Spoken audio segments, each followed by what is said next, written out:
ជំរាបសួរពុកម៉ែបងប្អូនថ្ងៃនេះយើងមកធ្វើមុខម្ហូបឆាត្រឡាចជាមួយនឹងសាច់ជ្រូកមុខម្ហូបមុខនេះគឺចំណាយអស់លុយតិចហើយមានរសជាតិឆ្ងាញ់ផងដែរជាដំបូងគឺយើងត្រូវកាត់ត្រឡាចជាកង់បែបនេះរួចហើយយើងយកត្រឡាចយើងទៅចិតជាចំណិតតូចៗផងដែរប៉ុន្តែបងប្អូនមុននឹងកាត់យើងត្រូវចិតសម្បកឲ្យស្អាតសិនរួចចាំយើងកាត់ជាកង់បន្ទាប់ពីកាត់ជាកង់បែបនេះហើយយើងត្រូវយកត្រឡាចរបស់យើងចិតជាចំណិតតូចវិញម្ដងយើងចិតត្រឡាចជាចំណិតតូចទាល់តែអស់វិញម្ដងព្រោះត្រឡាចបងប្អូនដូចដឹងស្រាប់ហើយថាបន្លែ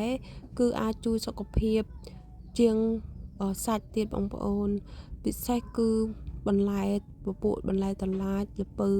និងបន្លែពណ៌ខៀវអីនឹងឯងបងប្អូន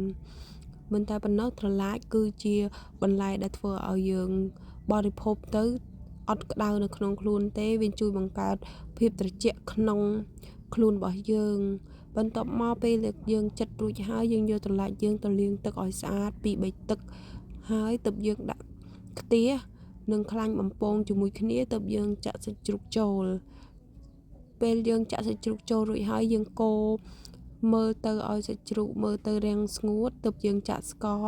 វីចេងចូលហើយនឹងទឹកប្រេងចង់ចូលបន្តមកទៀតបងប្អូនអាចថែមរ៉ូឌីទៅតាមចំណង់ចំណូលចិត្តបងប្អូនឬក៏ទៅថែមបងប្អូនអាចថែមទឹកត្រីក៏បានដែរតែខ្ញុំថ្ងៃនេះខ្ញុំអត់បានប្រើរ៉ូឌីតែខ្ញុំប្រើទឹកត្រីជំនួសតែម្ដងរួចហើយយើងឆាត្រឡប់ចុះត្រឡប់ឡើងទាល់តែត្រឡាចរបស់យើងទន់ឆ្អិនល្មមទើបយើងដាក់ទឹកបន្តិចផងដែរដើម្បីឲ្យត្រឡាចរបស់យើងមានជាតិទឹកយើងបរិភោគទៅជាមួយបាយទៅងាយស្រួលក្នុងការបរិភោគចំណង់ចំណូលចិត្តរបស់ខ្ញុំម្ហូបឆាគឺយើងត្រូវតែថែមទឹកបន្តិចហើយបន្ទាប់មកទៀតខ្ញុំថែមពងមួយគ្រាប់ដើម្បីបង្កើនអរជីរសធ្វើឲ្យម្ហូបរបស់យើងមានរសជាតិកាន់តែឆ្ងាញ់